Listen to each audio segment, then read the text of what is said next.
স্বর্ণশিল্পী অ্যাসোসিয়েশনের পক্ষ থেকে। নববাবু, আবার আপনাকেও একই প্রশ্ন, আপনারা ৫,০০০ টাকা করে পেলে কি ফিরে আসবেন বাংলায়? বাংলাতে কি স্বর্ণশিল্পের সাথে যুক্ত হবেন? বলুন। নমস্কার, আমি পাঞ্জাব শহরে বসবাস করি। এখানে প্রায় ৫৫ বছর ধরে আমরা আছি। আমাদের পরিবার স্বর্ণশিল্পীতে আমরা যুক্ত। আপনারা পশ্চিমবঙ্গের কোন জেলা? ৫,০০০ টাকা যে আমাদের লুধিয়ানা, পাঞ্জাব শহরের লুধিয়ানা। আচ্ছা, বলুন। তো এখানে আমরা ৫৫ বছর ধরে অবস্থিত। আমার বাবার ব্যবসা এখানে, স্বর্ণশিল্পীর সঙ্গে অন্যান্য ব্যবসায় জড়িত আমরা। এখানে প্রায় ৩.৫ থেকে আমরা এই স্বর্ণশিল্পীতে যুক্ত আছি। আমাদের মাননীয় মুখ্যমন্ত্রী মহাশয় যিনি ঘোষণা করেছেন সংবাদ মাধ্যমে যে আমাদের পরিযায়ী শ্রমিক বলে প্রথমত একটা অপমানিত শব্দ যে পরিযায়ী শ্রমিক আমরা। আর এই ৫,০০০ টাকার জন্য আমরা আশা করে বসে নেই।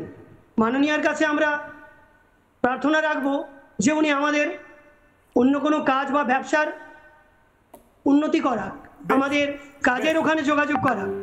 ৫,০০০ টাকার ভিক্ষে আমরা কেউ চাই না।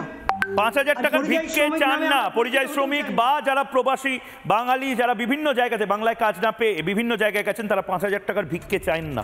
কাজ দিন মাননীয়া, আপনার কাছে আরো ৬ মাস সময় আছে। সিঙ্গুরে একটা ফ্যাক্টরি তৈরি করে দিন এই ৬ মাসে। সেমিকন্ডাক্টর হাব তৈরি করুন, আইটি সেক্টর তৈরি করুন, শিলিগুড়িতে একটা আইটি সেক্টর তৈরি করুন, সফট পাওয়ারের একটা প্ল্যান্ট তৈরি করুন আপনারা পুরুলিয়াতে। ফিল্ম সেক্টরকে আরও ডেভেলপ করুন, সফটওয়্যার ডেভেলপমেন্ট করুন, কিছু তো করুন না। সবটাই শুভনন্দন ব্যবসা। আজকে দর্শককে শুভনন্দন জানিয়ে ওই রকস্টার পরিযায়ী শিল্পী যারা আমি ফ্যান হয়ে গেছি, বাংলা ফ্যান হয়ে গেছে, তার একটা ভিডিওর সেটা দেখে ছোট্ট বিরতি নেব। দেখুন। মাননীয়া শুভনন্দন পরিযায়ী শ্রমিক বলছিলাম। তো আপনি শুনলাম আপনার ৫,০০০ টাকার ব্যাপারটা। তো ৫,০০০ টাকা করে দিচ্ছেন ১২ মাসে হয় ৬০,০০০ টাকা। আপনার ইলেকশনটা হচ্ছে ফেব্রুয়ারি মার্চ মাসে। তারপরে ভগবান না করুক আপনি যদি না থাকেন পরে, তাহলে কে দিবে? আমরা যে এখানে কাজটা সবকিছু ফেলে রেখে চলে যাব। এই যে 2টো রুম নিয়েছি, একটা এই যে 2টো, ঠিক আছে, 2টো রুমের ভাড়া হচ্ছে ১২,০০০ টাকা মাসে। পুরো ফ্যামিলি মিলে ৭৫ থেকে ৮০,০০০ টাকা কাজ করি এখানে। তো বাড়ি গেলে তিনজনের হয় ১৫,০০০ টাকা, ঠিক আছে। তো তার সাথে ইলেকট্রিক বিল, খাওয়া দাওয়া, আরো খরচা বেড়ে যাবে। তো ১৫,০০০ টাকাতে কি হবে মাননীয়া? তার জন্য বলছি কাজ দিন, কাজ যোগ্যতা অনুযায়ী কাজ দিন, ঠিক আছে। নিউ কোচবিহার স্টেশনের বৃহস্পতিবার আর শনিবার গিয়ে একটু ৩:৩০ দিকে দাঁড়িয়ে থাকবেন, তাহলে দেখবেন কতগুলো মানুষ ডেলি রাজস্থানে আসছে, ঠিক আছে মাননীয়া। আপনার কাছে বিনীত নিবেদন, যোগ্যতা অনুযায়ী কাজ দিন, ঠিক আছে।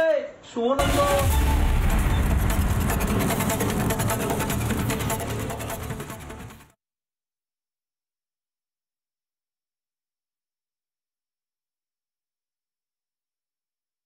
নানা ধরনের কন্টেন্ট দেখার জন্য লাইক করুন, শেয়ার করুন আমাদের ফেসবুক পেজ, সাবস্ক্রাইব করুন আমাদের ইউটিউব চ্যানেল। পাশাপাশি অন্যান্য ব্রেকিং নিউজের জন্য অবশ্যই চোখ রাখুন রিপাবলিক বাংলায়।